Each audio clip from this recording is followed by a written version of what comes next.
Quando vier o Filho do Homem encontrará fé na terra? Evangelho de Lucas. Comentário de Mari Persona. No capítulo 18 de Lucas, o Senhor conta uma parábola sobre a necessidade de orar sempre e nunca desanimar.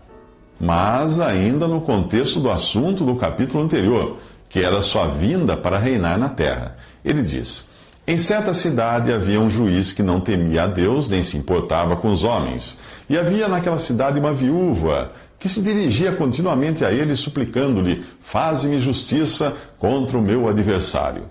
Por algum tempo ele se recusou, mas finalmente disse a si mesmo: embora eu não tema a Deus e nem me importe com os homens, esta viúva está me aborrecendo. Vou fazer-lhe justiça, para que ela não venha me importunar. E o Senhor continuou: ouçam o que diz o juiz injusto. Acaso Deus não fará justiça aos seus escolhidos, que clamam a Ele dia e noite?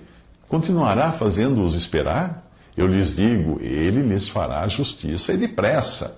Lucas 18, de 1 a 8. A parábola da viúva, nesse capítulo 18 de Lucas, serve de ânimo para os crentes de todas as épocas. Mas nós não devemos perder de vista que ela é dirigida primeiramente ao remanescente de judeus fiéis, que estará na terra, quando aconteceu o que foi descrito no capítulo anterior, capítulo 17, e isso após a igreja ter sido arrebatada. O Senhor conclui a parábola com uma pergunta retórica, isto é, para a qual ele já sabe a resposta. Quando vier o Filho do Homem, encontrará fé na terra? Lucas 18, 8. Ele fala de um tempo aqui de grande tribulação, como nunca houve desde o princípio do mundo. Até agora, nem jamais haverá, como descreve em Mateus 24, 21, quando a fé será quase inexistente e os judeus que aguardarão pelo Messias serão perseguidos e condenados à morte, odiados por todas as nações. Será uma época quando muitos escandalizados trairão e odiarão uns aos outros, e numerosos falsos profetas surgirão e enganarão a muitos. E devido ao aumento da maldade, o amor de muitos esfriará, como descreve Mateus 24, de 9 a 14. Isso precederá, esse período precederá a sua vinda, para estabelecer o seu reino na terra. Por isso diz que se aqueles dias não fossem abreviados, ninguém sobreviveria, ou nenhuma carne se salvaria, como diz em outra tradução. Mas por causa dos eleitos, aqueles dias serão abreviados, como fala Mateus 24, 22. Os eleitos de Deus precisarão estar vivos para entrarem no reino terreno. Por isso os dias serão abreviados, ou não sobraria ninguém na terra. Mas orar sempre e nunca desanimar também serve para nós, porém com outra conotação, como nós veremos nos próximos 3 minutos. Como você já viu, a parábola da viúva que roga ao injusto juiz está no contexto do judaísmo e para o remanescente de judeus fiéis que habitarão na terra após o arrebatamento da igreja. É um erro pensar que a viúva aqui represente a igreja, pois esta não é viúva, e sim noiva, a esposa do Cordeiro, como fala em Apocalipse 21, 9, uma virgem pura, como está em 2 Coríntios 11, 2, pela qual Cristo entregou-se a si mesmo por ela, para santificá-la, tendo-a purificado pelo lavar da água, mediante a palavra, e apresentá-la a si mesmo, como igreja gloriosa, sem mancha nem ruga, ou coisa semelhante, mas santa e inculpável. Isso está em Efésios 5, 25 a 27.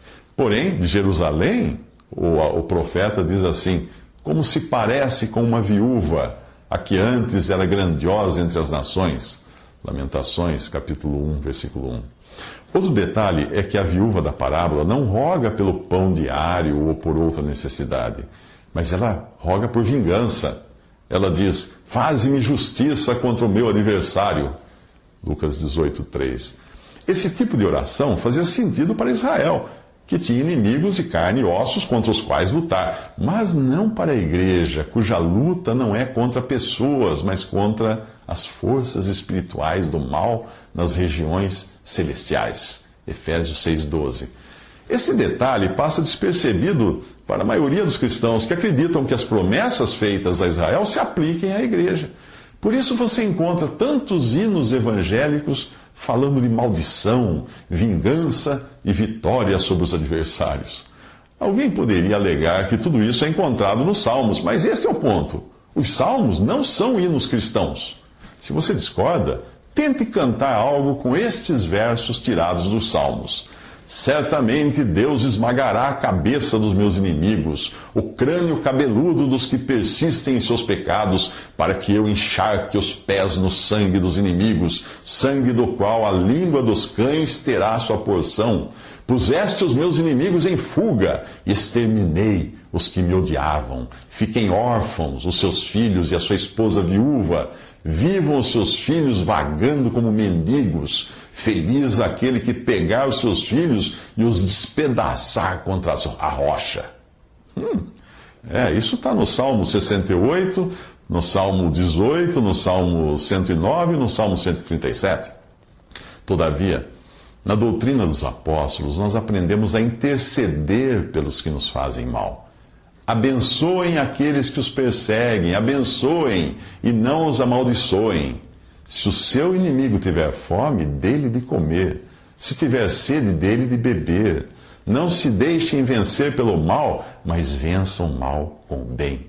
Diz em Romanos 12, 14, Romanos também no mesmo capítulo, versículos 20 ao 21. Deu para você perceber que cristianismo não é uma fé motivacional de prosperidade, vingança e vitória. Jesus conta uma parábola sobre alguns que confiavam em sua própria justiça e desprezavam os outros. Ele diz: 2 homens subiram ao templo para orar. Um era fariseu e o outro publicano. O fariseu, em pé, orava no íntimo: Deus, eu te agradeço, porque não sou como os outros homens, ladrões, corruptos, adúlteros, nem mesmo como este publicano. Eu jejuo 2 vezes por semana e dou o dízimo de tudo quanto ganho. Mas o publicano ficou à distância. Ele nem ousava olhar para o céu, mas batendo no peito dizia: Deus, tem misericórdia de mim, que sou pecador. Isso está em Lucas 18, 9 a 13. Os fariseus eram a seita mais rigorosa do judaísmo, sempre preocupados em apresentar boa aparência, mesmo que fossem sepulcros caiados bonitos por fora, mas por dentro cheios de ossos e de todo tipo de imundície. Mateus 23, 27. Publicanos, por sua vez, eram coletores de impostos que entregavam ao invasor romano o dinheiro de seu próprio povo. Eles sabiam que estavam enfiados até o pescoço num esquema de traição e corrupção. Apesar de insistir para que se arrependessem, Jesus não era severo com publicanos, ladrões e prostituta, porém chamava de raça de víboras os religiosos fariseus, como nós vemos em Mateus 23, 33. Mesmo que Deus nunca tenha incluído na lei a obrigatoriedade ou frequência do jejum, o fariseu aqui se gaba de jejuar 2 vezes por semana. Do mesmo modo, muitos dos que hoje se dizem cristãos inventam regras, as quais têm, na verdade, alguma aparência de sabedoria em devoção voluntária, humildade e indisciplina do corpo, mas não são de valor algum senão para a satisfação da carne. Fala Colossenses 2,23. No fundo, o fariseu não está satisfazendo aqui com sua oração, não está satisfazendo a Deus, mas ao seu próprio ego, por não ser ladrão, corrupto ou adúltero, e por jejuar e dar o dízimo. Ao fazer isso, ele condena os que não são como ele, batendo, por assim dizer, no peito alheio. O publicano, por sua vez, bate no próprio peito. Ou seja, ele mostra que ele mesmo é merecedor do juízo divino por ser pecador. Ele ficava à distância, nem ousava olhar para o céu, mas confiava na misericórdia de Deus, e não em sua obediência ou boas obras. Se você gosta de bater no peito alheio, saiba que quando tiver um dedo apontado para alguém, terá 3 apontados para o seu próprio peito. Apesar de toda a aparência de religiosidade do fariseu, Jesus revela: Eu lhes digo que este homem, o publicano, e não o outro, o fariseu, foi para casa justificado diante de Deus. Pois quem se exalta será humilhado, e quem se humilha será exaltado. Lucas 18, 14. O povo também estava trazendo criancinhas para que Jesus tocasse nelas. Ao verem isto, os discípulos repreendiam os que as tinham trazido, mas Jesus chamou a si as crianças e disse: Deixem vir a mim as crianças, e não as impeçam, pois o reino de Deus pertence aos que são semelhantes a elas. Digo-lhes a verdade, quem não receber o reino de Deus como uma criança, nunca entrará nele. Isso está em Lucas 18, de 15 a 17. Uma criança não precisa se tornar adulta para ser salva, mas um adulto precisa se tornar como criança para receber o reino de Deus. Isto é de grande consolo aos pais que perderam seus filhos em tenra idade, ou que se converteram a Cristo e ainda trazem na memória algum aborto praticado quando ainda não conheciam a verdade. Todas essas crianças estão, neste exato momento, com Cristo, o que é muito melhor. Filipenses 1:23. Crianças são automaticamente beneficiadas pelos resultados do sacrifício de Cristo, pois ainda não têm consciência de seu pecado. Mas este não é o meu caso e nem o seu. Nós temos idade suficiente para saber que somos pecadores e que nenhuma boa obra nossa poderá nos salvar. Como escreveu Paulo aos cristãos de Éfeso, vocês são salvos pela graça, por meio da fé. E isto não vem de vocês, é dom de Deus, não por obras, para que ninguém se glorie. Efésios 2, de 8 a 9. Portanto, se você perdeu um filho ainda na infância, alegre-se com o fato de a qualquer momento poder encontrar-se com ele. Mas se você ainda não se converteu a Cristo, jamais voltará a vê-lo. Ele estará na presença de Deus e você no lago de fogo. Como resolver isso? Transforme-se agora mesmo numa criança, crendo com uma fé infantil que Jesus morreu na cruz em seu lugar para pagar por seus pecados ali. Deus precisava condenar o pecador, mas queria também salvá-lo. Se ele inocentasse o culpado, Deus seria injusto. E se o condenasse, não estaria agindo com misericórdia.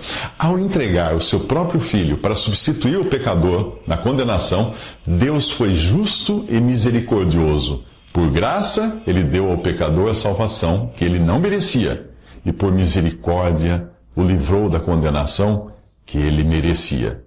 Para aquele que crê em Jesus com a simplicidade de uma criança, os seus pecados foram todos pagos na cruz. Mas muitos que hoje se dizem cristãos agem como os discípulos de outrora. Conhecem a Jesus, porém impedem que outros sejam encaminhados a Ele. É o que nós veremos nos próximos 3 minutos.